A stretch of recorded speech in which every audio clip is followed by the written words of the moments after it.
So regular viewers to this channel may have noticed somewhat of a theme lately in that I keep making videos about rain, but as that's pretty much all we've had for well over 2 months now, I feel like that's justified. I made a previous video about wet weather and camera gear. Go check that out if you haven't seen it, because this is sort of a follow-up in that I looked at what the weather resistance of camera gear actually means. And in this video, it's more a collection of tips for how you should treat that camera gear and how you should work around its questionable weather resistance. So here are a few quick tips about things that I've learned over the last few years of shooting in Wales. Now, before you stride enthusiastically out into the rain, first you should check your camera gear, particularly the rubber gaskets. And I'm hoping that that translates accurately. I did previously mention the word gaskets to a French friend of mine, and he thought I was talking about a hat. So hopefully that's okay. But on many of these cameras, they have rubber gaskets on things like the card doors. So on the Z9, there is a gasket that runs around the perimeter of there. There is one on the battery door as well, or battery plug, I guess it could be said. And then probably the most important is the one on the lens itself. And the reason why the lens one is the most important is that it overlaps two metal surfaces. And metal on metal is very non-watertight. The water will work its way through. So those rubber gaskets on the lens mount itself help to prevent water from traveling into the camera body and into the lens. That one in particular you should check, and what you're checking for are bits of dirt or grit that could potentially spoil the seal that it is forming. It's very fine. They're generally quite small rubber gaskets, and a small bit of grit, like a piece of sand or something like that, could break the seal and cause water to be able to get into your lens. So you should check that first before you go out. Now, I'm not going to sit here and lie and say that I 100% do this every time. I forget frequently, but it's something you should probably check quite regularly anyway, and also check that the seals are in good condition. They do wear out. You can get small nicks to the one on the lens in particular over time. They can be replaced at the manufacturer's repair shops and things, and it's worth doing if you do ever shoot in the rain and it's looking a little bit worn. Something you should take out with you into the rain is the lens hood for your lens, and this isn't going to be a huge ask for most people who are doing wildlife photography, because I have actually not seen anyone shooting a wildlife lens without a lens hood on in a very long time. But for shorter lenses and standard primes and things like that, it's not necessarily something that everybody takes with them. It makes the lens quite sort of long and a bit conspicuous, in particular if you're doing street photography. But I would recommend sticking a lens hood on, especially if it looks like this, because these are very good at keeping the rain off of your lens.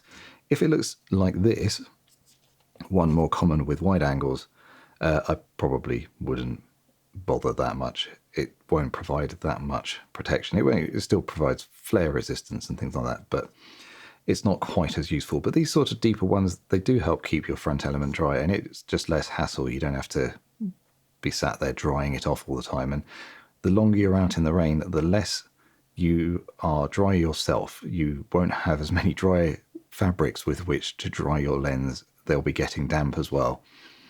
And it's worth doing. It's worth trying to keep it as dry as possible for as long as possible, because there will be a limit. So back when I had my OM1, I actually caused a bit of a problem with the camera by using it in a thunderstorm. And it wasn't necessarily that I used it in the thunderstorm, but I did something a bit stupid, which is that I took a teleconverter off. And in doing so, in a huge downpour, I introduced some level of moisture into the camera body itself. And any time the humidity changed, the viewfinder would mist up on the inside, and that's very frustrating. So firstly, I would recommend not doing that. I wouldn't change teleconverters on and off. I would not change lenses in the rain wherever possible, because the camera itself is only sealed whilst it's a sealed unit. It is not sealed once you take the lens off. and you are going to be introducing very humid air in particular inside the camera body. And on that camera in particular, it did cause a bit of a problem. Now the real question is, how do you fix it if you've done that? If you've introduced moisture into your camera gear, how do you get it back out? Well, there's the old trick of sticking it in a bag full of uncooked rice, but that feels like you're going to introduce rice to the camera body then, which I would imagine is just as bad as water. So what I use is something from IKEA. I have this. This is an IKEA freezer bag. It's quite a large one.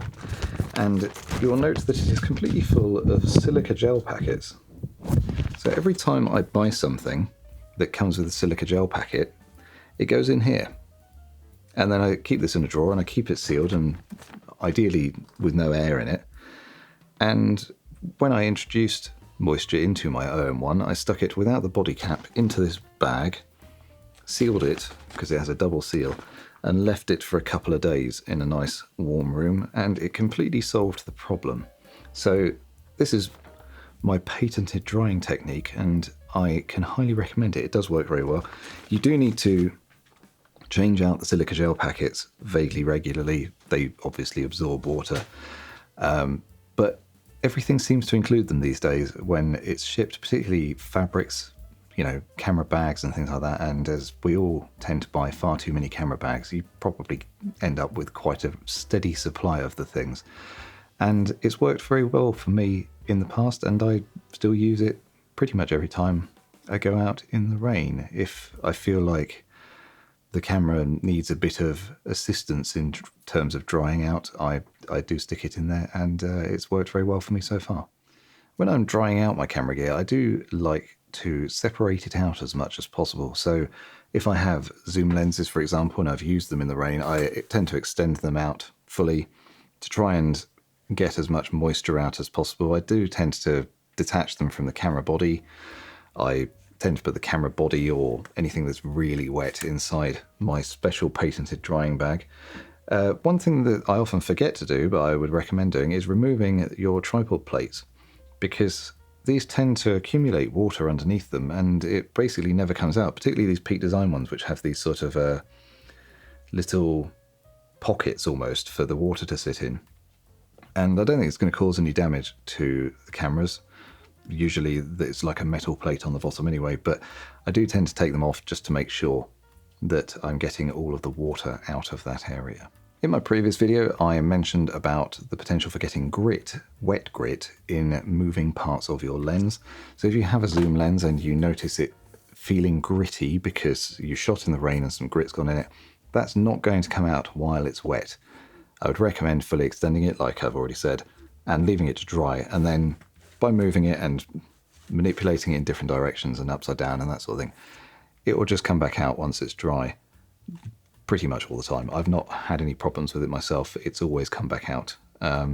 This is a problem with external zooms, and it's an issue with things like focus clutches in particular. Sometimes even these small switches can get a bit gritty, and yeah, you're not going to get it out while it's still wet, unfortunately. So one last tip for anyone out there who, like me, is a bit of a thickie, and that is that when I first got the Nikon Z9, I thought, wow, Nikon have introduced a rain sensor to their cameras. What an amazing advancement in camera design.